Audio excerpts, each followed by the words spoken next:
അവരുടെ ബ്രാൻഡിന് വേണ്ടിയിട്ട് ഒരു ഇൻഫ്ലുവൻസറെ വെച്ചിട്ട് ആഡ് റൺ ചെയ്യുന്നതിന് മുമ്പ് തന്നെ അവരുടെ എൻഗേജ്മെന്റ് റേറ്റ് എത്രയാണ്, അവരുടെ ഹുക്ക് റേറ്റ് എത്രയാണ്, അവരുടെ ഓഡിയൻസ് എവിടെ എന്നുള്ളവരാണെന്ന് അറിഞ്ഞു കഴിഞ്ഞാൽ എങ്ങനെ ഉണ്ടാവും? ഈ കാര്യങ്ങളെല്ലാം നിങ്ങൾക്ക് കൃത്യമായി അറിയാൻ പറ്റുമെന്ന് പറഞ്ഞ് നിങ്ങൾ വിശ്വസിക്കുമോ? അപ്പൊ വിശ്വസിച്ചേ പറ്റൂ, ഇത് സത്യമാണ്. ഈ വീഡിയോ ഫുൾ ആയി കണ്ട നിങ്ങൾക്കും ഇത് സിമ്പിൾ ആയിട്ട് ഫ്രീ ആയിട്ട് എങ്ങനെയാണെന്ന് അറിയാൻ പറ്റും. മെറ്റ ബിസിനസ് സൂട്ടിൽ ക്രിയേറ്റർ മാർക്കറ്റ് പ്ലേസ് എന്നൊരു ടൂൾ ഉണ്ട്. ഇതാണ് നമ്മുടെ സീക്രട്ട് വെപ്പൺ. പലരും ഇത് കണ്ടിട്ടുണ്ടാവില്ല, പലരും ഇത് കണ്ടിട്ട് ഉപയോഗിക്കാത്തതായിരിക്കും. ഈ ക്രിയേറ്റർ മാർക്കറ്റ് പ്ലേസിൽ വന്നു കഴിഞ്ഞാൽ അവിടെ നമുക്ക് ക്രിയേറ്റേഴ്സിന് അവരുടെ ഏജ് അല്ലെങ്കിൽ എത്രത്തോളം ഫോളോവേഴ്സ് ഉണ്ട്, അതായത് 10K to 20K അങ്ങനെ സെഗ്മെന്റ് ചെയ്തിട്ട്, അതുപോലെ തന്നെ അവർ ഏത് കൺട്രിയിലാണ്, അവർ ഏത് നീഷാണ്, ബിസിനസ്, ഫൈനാൻസ്, ഫുഡ്, ഇതൊക്കെ വെച്ചിട്ട് നമുക്ക് സെഗ്മെന്റ് ചെയ്തിട്ട് ക്രിയേറ്റേഴ്സിനെ സെലക്ട് ചെയ്യാൻ പറ്റും. ഒരു ക്രിയേറ്ററുടെ ഫോളോവേഴ്സ് എവിടെ നിന്നാണ് വരുന്നത്, അവരുടെ എൻഗേജ്മെന്റ് റേറ്റ് വരുന്നത് ഏത് സ്ഥലത്താണ് കൂടുതലായിട്ട്, കൂടാതെ മോസ്റ്റ് ഇമ്പോർട്ടന്റ്ലി അവരുടെ ഹുക്ക് റേറ്റ് എത്രയാണെന്ന് വരെ നമുക്ക് ഈ ഒരു ടൂൾ അല്ലെങ്കിൽ ഈ ഒരു പ്ലാറ്റ്ഫോം വെച്ചിട്ട് കണ്ടുപിടിക്കാൻ പറ്റും.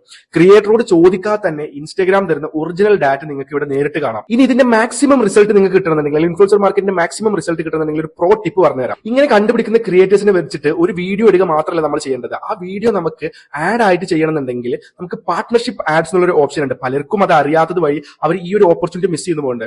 അവിടെയാണ് നിങ്ങൾക്ക് നിങ്ങളുടെ ROI ഡബിൾ ആക്കാൻ പറ്റുന്നത്. അതായത് നമുക്ക് അവരുടെ അക്കൗണ്ട് നിലയിൽ നമ്മൾ ആഡ്സ് മാനേജർ വെച്ചിട്ട് അവരുടെ ഒരു പ്രൊഫൈലുമായിട്ട് കൊളാബ് ചെയ്തിട്ട് നമുക്ക് ഇൻഫ്ലുവൻസർ കൊളാബ് ചെയ്യുന്ന, ഓർഗാനിക് ചെയ്യുന്ന പോലെ തന്നെ നമുക്ക് ആഡ്സും ചെയ്യാൻ പറ്റും. അതുകൊണ്ട് അടുത്ത തവണ കൊളാബ് ചെയ്യുന്നതിന് മുന്നേ അല്ലെങ്കിൽ ഇൻഫ്ലുവൻസർ മാർക്കറ്റിംഗ് ചെയ്യുന്നതിന് മുന്നേ കണ്ണും പൂട്ടി എന്തെങ്കിലുമൊക്കെ ചെയ്യാതെ ഈ ഡാറ്റ നോക്കിയിട്ടൊന്ന് ചെയ്ത് നോക്കും. നമുക്ക് നല്ല രീതിയിലുള്ള ഇൻഫ്ലുവൻസസിന് കിട്ടും. അപ്പോൾ ഇതുപോലത്തെ ഡിജിറ്റൽ മാർക്കറ്റിംഗ് ടിപ്സിന് വേണ്ടിയിട്ട് പേജ് ഒന്ന് ഫോളോ ചെയ്ത് വെച്ചോളൂ. വീഡിയോ സേവ് ചെയ്യാൻ മറക്കണ്ട, മറ്റുള്ള ഫ്രണ്ട്സിന് ഷെയർ ചെയ്ത് കൊടുക്കുക.